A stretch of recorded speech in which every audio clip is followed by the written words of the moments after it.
10、9、8、7。China has launched a spacecraft to allow them to bring 3 astronauts stuck in the country's space station back to Earth. China built a fully functioning space station in just a few years, and most people don't even realize how far ahead of expectations it already is. Its design is cleaner than the International Space Station, its technology is more modern, and it's already handling real emergencies and planning major expansions. From a spotless Apple Store in orbit interior to robotic systems that can install experiments without a single spacewalk, it looks less like a first attempt and more like a preview of the next generation of human spaceflight. In this video, we're going to break down why Tiangong is far more advanced than anyone expected, how China managed to build it so quickly, and what this means for the future of living and working in orbit. Why Tiangong is more advanced than expected. China's Tiangong space station wasn't supposed to make anyone feel surprised. Most people expected something smaller, something basic, something that felt like a practice run. Instead, what China put into orbit looks like a polished, long-term home for humans in space.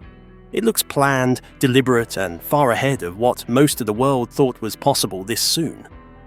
For starters, China built and assembled the entire Tiangong station in just 18 months. In space terms, that's extremely fast. Each of its 3 main modules was launched separately on powerful Long March rockets and then connected in orbit using automated systems and robotic arms. What's crazy is how smooth this process looked. There were no long delays between launches, no major failures, and no years of waiting for the next piece like we saw with the International Space Station. It was like watching someone assemble a complex machine, step by step, without hesitation. So, how did China manage to build a space station faster than many countries can build a single large building? It has to do with heavy planning, ground testing, and a decision to use fewer but more advanced modules that could do more on their own. And once you look inside, that's where the more advanced than expected part really hits. Tiangong's interior is clean, bright, and surprisingly uncluttered. If you've ever seen photos of the ISS, you know it looks like a floating mechanical room, packed with cables, tubes, and exposed systems. Tiangong is the opposite. Most of its wiring and plumbing is hidden behind smooth white panels. The experiment racks are built to slide in and out easily, like drawers. The lighting is even and soft, not harsh, and it was designed to reduce eye strain and mental fatigue. It actually feels like someone sat down and thought, how can we make astronauts feel less stressed while living in a metal box in space? This clean design is not just for looks. It makes hygiene easier, which matters more than people realize. In space, germs, dust, and tiny particles float everywhere. Flat surfaces, sealed panels, and fewer exposed cables make it easier to clean and disinfect. It also reduces the chance of equipment getting snagged or damaged. Now, let's talk about something that sounds small but actually makes a huge difference. Food. Tiangong has the first microwave ever used on a space station. And yes, it works in zero gravity. Astronauts can heat a full meal in about 7 minutes, while on the ISS it can take around 30 minutes using hot water systems. China also sends fresh fruit to Tiangong on cargo ships, like apples and small tomatoes. Exercise is another area where Tiangong shows its modern thinking. In zero gravity, your body starts losing muscle and bone because it's not fighting against Earth's pull. So astronauts have to exercise every day for at least 2 hours.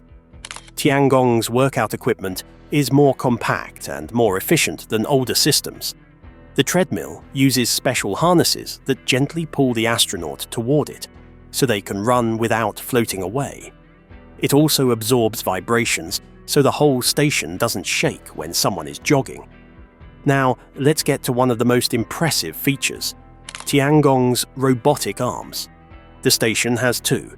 One is 10 meters long, the other is 5 meters long, and together they can operate as a single 15-meter system.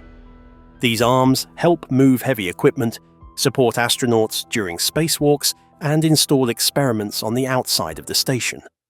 They can even move themselves along the surface of Tiangong by attaching to different points, almost like a machine crawling across the structure. This gives the station a lot of flexibility for upgrades and repairs. All of this shows that Tiangong wasn't built just to exist in orbit.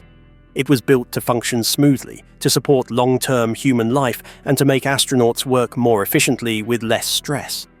And the most surprising part is that China didn't do this with one dramatic breakthrough, but with hundreds of smart design choices that quietly add up to something way more advanced than most people ever expected. The engineering, training, and geopolitics behind Tiangong. Just a few years ago, China didn't even have a permanent space station, and now it has one that is operating smoothly, running complex science, and expanding while the world is still adjusting to what just happened. So how did they go from being excluded to becoming space station builders? How did they compress decades of learning into one fast, systematic push? And why were they willing to take on such a massive project alone? The story really starts with their earlier stepping stone missions.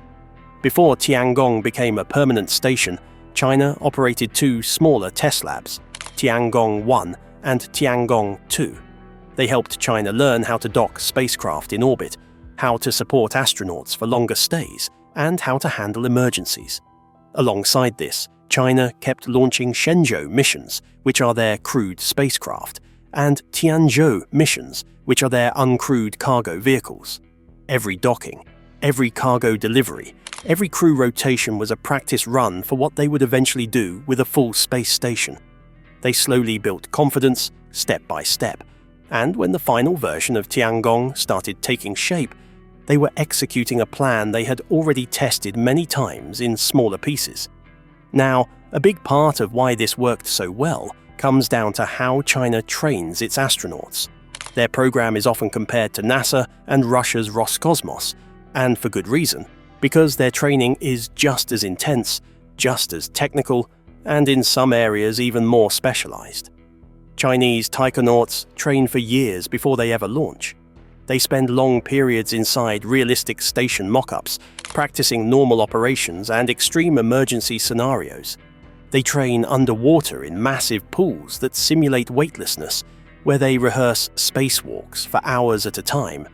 They practice rapid evacuation drills and learn how to respond if the station loses pressure or power. What's different is that China often selects specialists rather than generalists.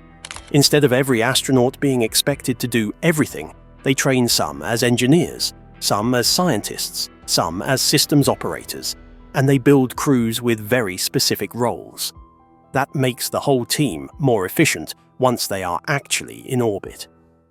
The engineering choices behind Tiangong also show that they weren't just trying to copy the ISS. They actually changed some core design ideas. For example, their modules are much longer than most ISS modules, which means there are fewer connection points and fewer narrow junctions between sections. Safety was also a major focus from the very beginning. Tiangong uses multi-layer radiation shielding to protect the crew from cosmic rays and solar radiation. Space doesn't have the natural protection of Earth's atmosphere and magnetic field, so radiation is a constant risk.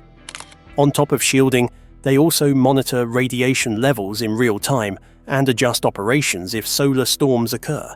The station is also divided into segments that can be sealed off quickly if there is a leak. If a micrometeor or a piece of debris punctures part of the station, astronauts can close that section and prevent the entire station from losing air. This compartmentalization is crucial in space, where even a small hole can become deadly. Now, let's talk about one of the most serious challenges facing every space station today: space debris. Earth's orbit is getting more crowded every year, with old satellites, fragments from collisions, and debris from past missions. Tiangong is not immune to this. The station has to constantly track nearby objects using ground-based radar and monitoring systems. when a risky piece of debris is predicted to pass too close. China performs orbital maneuvering, slightly changing the station's path to avoid impact. Recently, they have also started adding extra shielding in certain areas during spacewalks, reinforcing parts of the exterior that are more exposed. This isn't done for show. It's because debris collisions are now a real and increasing threat, not a future problem. What happens if a speeding chunk of metal the size of a screw hits your station at several kilometers per second? It could punch through a wall like a bullet. That's why debris protection and avoidance are becoming one of the most important parts of space station safety. And finally, there's the question of why China even built its own station in the first place. Well, it's because of reasons partly political, partly strategic.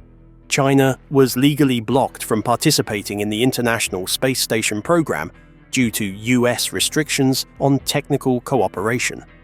So instead of waiting, China decided to build its own platform. Having an independent space station gives China full control over its experiments, its schedule, and its future plans in space. It also allows them to invite other countries to conduct research under Chinese leadership. In simple terms, by building Tiangong, China ensured that it would never again be dependent on anyone else for access to long-term human spaceflight. What Tiangong is actually doing in orbit. China has fitted Tiangong with 23 internal experiment racks and around 50 external experiment ports, which is a very high concentration for a station of its size. In simple terms, that means they've squeezed more science into each cubic meter than most other stations in history.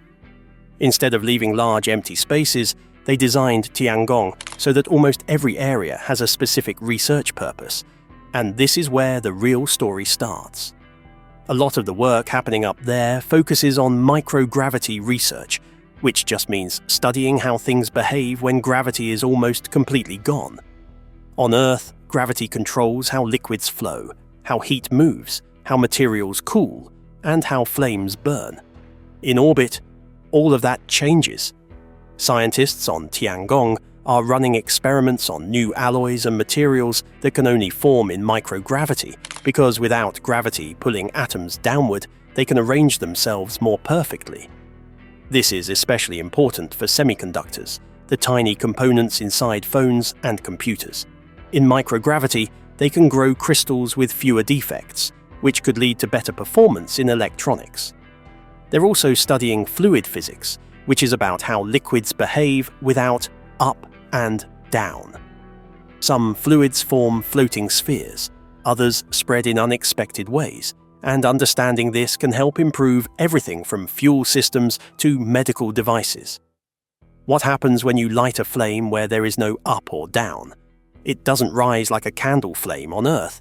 Instead, it forms a slow glowing ball, and that's exactly what they're studying on board Tiangong. Combustion experiments help scientists understand how fire behaves in space, which matters for spacecraft safety and also for designing engines for future missions. One of the most surprising developments was a biological discovery made aboard Tiangong in 2025. A new strain of microbe was found living inside the station, something that wasn't intentionally brought there. It appears to have adapted to the conditions of space, including radiation, microgravity, and a closed environment. Scientists are studying how this microbe survives and how it possibly evolved in orbit. This sounds small, but it's actually a big deal. If microbes can adapt this way, it changes how we think about long-term human missions, especially for places like the Moon or Mars. It also helps space doctors understand how bacteria might behave in future deep space habitats, and how we might control them to protect astronaut health. Another big focus is space agriculture. Tiangong isn't just about doing experiments. It's also about preparing for long missions where resupply from Earth might not be possible. Astronauts are growing leafy vegetables like lettuce using hydroponic systems, which means growing plants without soil, using nutrient-rich water instead. These experiments are about more than just fresh food. The plants absorb carbon dioxide and release oxygen, which is critical for life support. At the same time, the water used in plant growth can be recycled. China is testing early versions of closed life support loops, where air, water, and food systems start connecting together into one cycle. This is an important step toward missions that last years instead of months. Now, what makes Tiangong different from many older stations is how it handles experiments on the outside. Instead of sending astronauts out on risky spacewalks every time something needs to be installed, China built a special system in the Mengtian module that allows experiments to be moved outside without anyone leaving the station. There's a sealed chamber where astronauts load new instruments. The chamber then depressurizes, opens to space, and the robotic arm carries the experiment to its external mounting point. When the experiment is finished, the process happens in reverse. This system reduces the number of dangerous EVAs and makes it easier to deploy frequent experiments. Why risk sending a human into vacuum when a machine can do the same job more safely? That's exactly the question Tiangong's design answers with its robotic and airlock systems. Another area people don't always think about is psychological and human factor research. Living in space isn't just physically hard, it's mentally demanding. You're isolated, confined, and far from Earth for months. On Tiangong, scientists are studying how lighting, color, and daily routines affect mood and stress. The station uses adjustable lighting that changes in tone throughout the day to help maintain a natural sleep cycle. Astronauts keep detailed logs about their sleep, focus, and emotional state. Cameras and sensors track workload and fatigue. All of this data helps researchers understand how humans adapt to long stays in confined environments, which is valuable not only for space travel, but even for places like submarines or remote research stations on Earth. In essence, China sees Tiangong as a testing ground for what long-term human life in space might really look like. They're not just asking how to survive for 6 months, but how to support humans for years. Can we grow food reliably? Can we recycle air and water efficiently? Can we manage stress and isolation over long periods? And if Earth ever becomes too dangerous or crowded, could places like Tiangong be the first small steps toward living beyond our planet? These are the questions behind almost every experiment happening on board. The new space race. The future of Tiangong is also about dealing with real risks and learning how to survive them. One of the biggest wake-up moments came when the Shenzhou 20 return capsule was damaged by space debris and was no longer safe for re-entry. For a short time, the crew on Tiangong didn't have a guaranteed way to come back to Earth. That's a scary situation for any space program, because a space station is only as safe as its ability to bring people home. This incident made one thing very clear. Space debris is no longer a distant problem. It's a present danger that can affect even the most advanced stations. What happened next showed how much China's program has matured. Instead of panic or long delays, China launched Shenzhou 22 as an emergency replacement, basically acting like a lifeboat in space. This was the first time they had to do something like this for Tiangong, and the speed of their response surprised many people. And in space, that ability to react to unpredictable situations quickly can save lives. At the same time, China isn't slowing down its long-term plans. There are serious plans to double the size of Tiangong by adding 3 more modules in the future. A new front docking hub would allow more spacecraft and lab modules to connect. There's even discussion about attaching a spare or backup core module that was originally built for safety reasons. If this happens, Tiangong would become much more than a 3-module station. It would turn into a larger research complex with more room for experiments, more visiting spacecraft, and more long-term missions. This expansion would also increase how many astronauts can stay there at once, giving China more flexibility in how it runs its missions. Another big part of the future is the Juntian Space Telescope, which is sometimes called the Chinese Hubble. What makes Juntian special is that, Unlike Hubble, it is designed to share the same orbit as Tiangong and can dock with the station for repairs, upgrades, or refueling.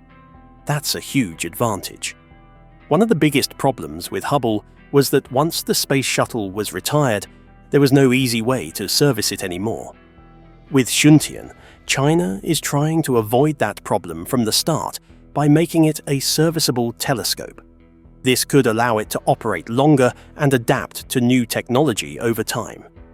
Tiangong is also starting to open up to the world in another way, through international astronauts. One of the most talked about steps is training astronauts from other countries, including Pakistan, for future missions. Finally, all of this is part of something bigger, the rise of a new orbital ecosystem. Space stations like Tiangong are becoming platforms for robotics, AI-assisted operations, and even future commercial science missions. Instead of just being government projects, they might become shared spaces for research institutes, companies, and international teams. In a way, Earth's orbit is slowly turning into a busy work zone, not just an empty region of space. Thanks for watching. If you enjoyed this, don't forget to like, comment, and subscribe. Click the next video for more exciting content.